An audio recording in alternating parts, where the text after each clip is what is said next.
It has now been over a month since Dragon Ball Sparking Zero released, and it already is one of the most successful anime games of all time, with it selling 3 million copies in its first day. And while you might hear that and think everything is great with the game, everything's all dandy, that must mean the game is absolutely amazing, and it seems like the fans have loved it so much. But you couldn't be more wrong, because those same fans that have been waiting years for this game to release, those same fans who bought the game on release day, those same fans who played the game on early access and paid extra to do so, are now switching up on the game entirely. Now, I'll be the first to tell you, if nobody else has, the game is not perfect. It's not a 10 out of 10. It's not flawless. You know, every game has its flaws. Every game has things that can be fixed and that can be updated to make it a little bit better. And Sparking Zero is no exception. But the hate it's getting right now is ridiculous. This reminds me of the hate that Spider-Man 2 got last year after it didn't win any awards at the Game Awards. And it seemed like it's happening with more games recently. I don't know why. After a month, maybe 2 months after a game releases, everyone starts saying it's a huge flop. This game is sad.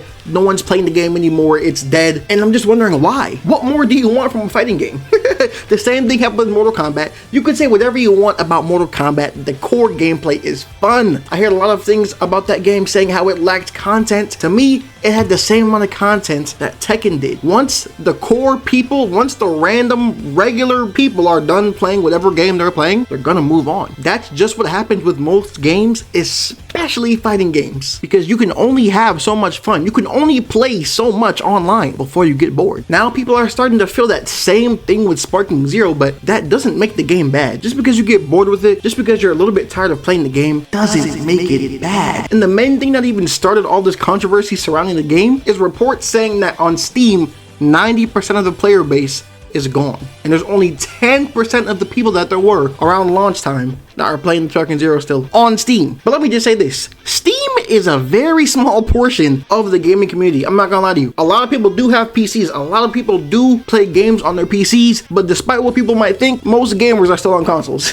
Consoles are just the easier thing to play on. All you gotta do is hook it up and you can sit right there and play with a controller. You don't gotta worry about any special software updates that require you to go update specific drivers, and you don't gotta worry about things not working, having to update this app and that app just for things to work smoothly for you to be able to play your game and stuff like that. All you gotta do on console is turn the game on, download it, and play it. Nothing else to it. So people hanging on to that about how the game is dead or how the game has already lost most of its player base, it hasn't. Most of its player base is on PlayStation and Xbox, and we don't know how many people are on each of those.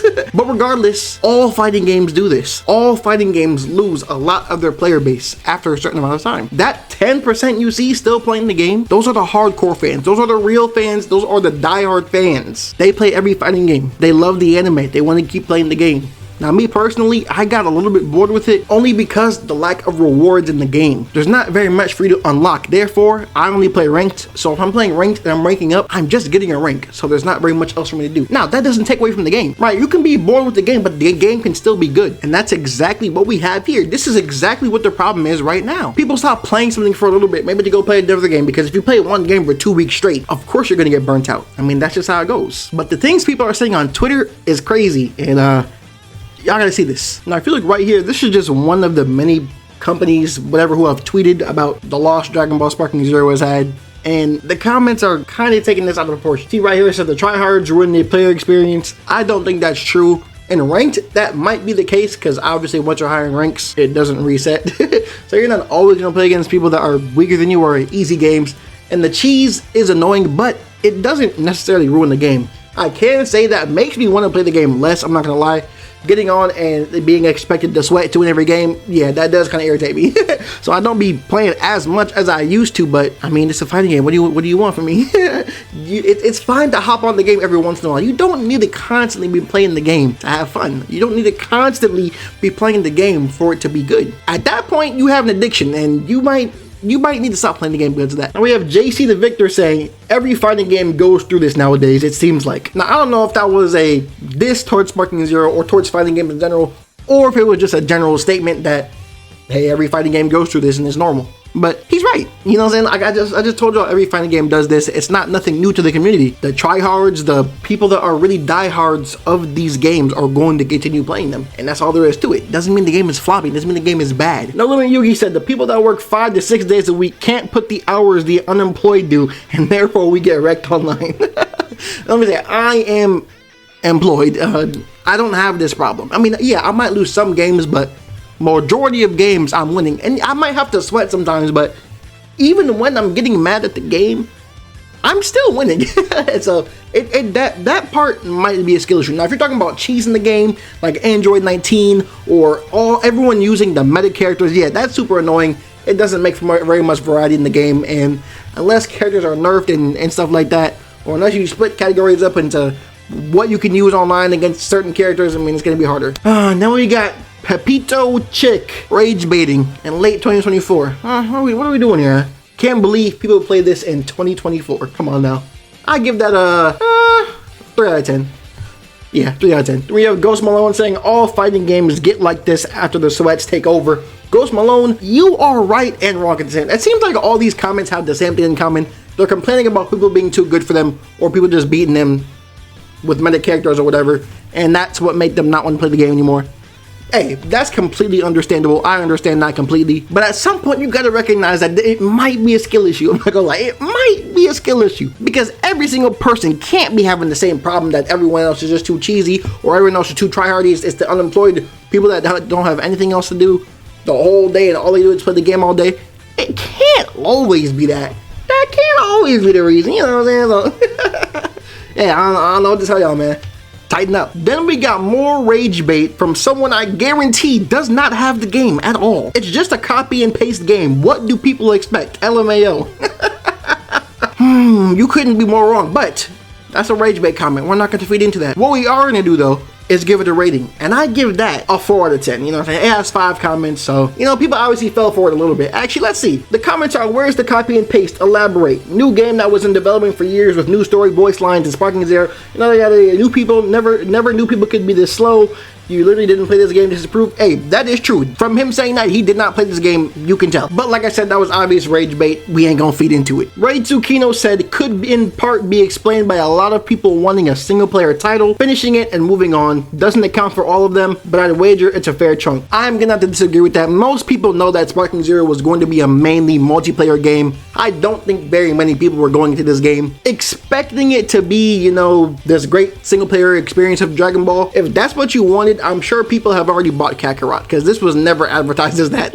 But thank you for the first actual comment that's not just another regurgitated thing about how badly you're getting beat up, and an actual thought as to why you think the game might have declined like this on Steam. Then we have someone else that obviously did not play this game, and it seems like he might be getting confused, and I think he meant to type this under a COD tweet or something. He says, game companies should implement stronger measures to counter cheaters ruining the game for players. I haven't seen evidence of anyone cheating in Sparking Zero yet.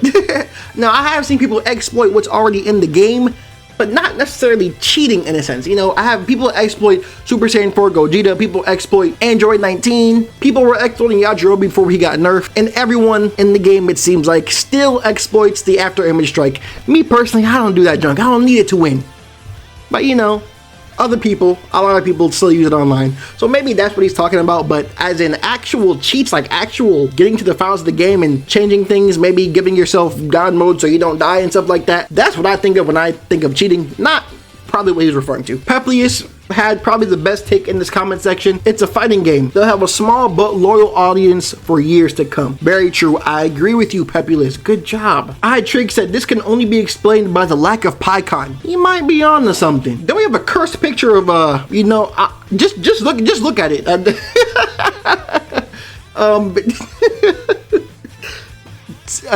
That's crazy. Well, this last tweet we're gonna look at is from Valente. He says, that's the horrible thing about these Dragon Ball titles. They don't have no replay value after a while. I'm gonna have to disagree with that. They do have replay value. It's just that it's not what you're looking for. I played Xenoverse for years, right? On and off, obviously. I didn't just play it for straight years, but I had a good amount of time in Xenoverse 2. Now, part of that is because there's a lot to grind for in Xenoverse 2. if you want to get different transformations, if you want to max your level out with the different instructors to get all their moves and stuff, if you want to try different races, the human race, the Freezer race, you want to be a Namekian, a human, the Saiyan, like you can do all of that. And then you can keep making more if you want to. So I don't think that's just a thing in Dragon Ball games. Now for this game is predominantly online. There's not a crazy amount to do offline that people would be interested in doing for too long, because the story mode is not the most interesting. Everything is just slideshows and then you're fighting. So I mean, I guess that's a big reason why. But the main part of what Sparking Zero is, the main part of what everyone wants to play is good, and that's all that matters. The game has now weeded out all of the people that were buying it for hype, buying it just to play with their friends maybe for a little bit, or people that just can't hang anymore, they didn't evolve their game at all, they're just spamming buttons and stuff, which is how it goes for most people in fighting games, and then they end up not playing anymore. That's all I got for you guys today. Let me know what you guys think of the Dragon Ball community turning on Sparking Zero. Is it justified? Is it not? And let me know what you think of my thoughts around this, and if I was right in what I said, or if I'm just chatting. I'm out.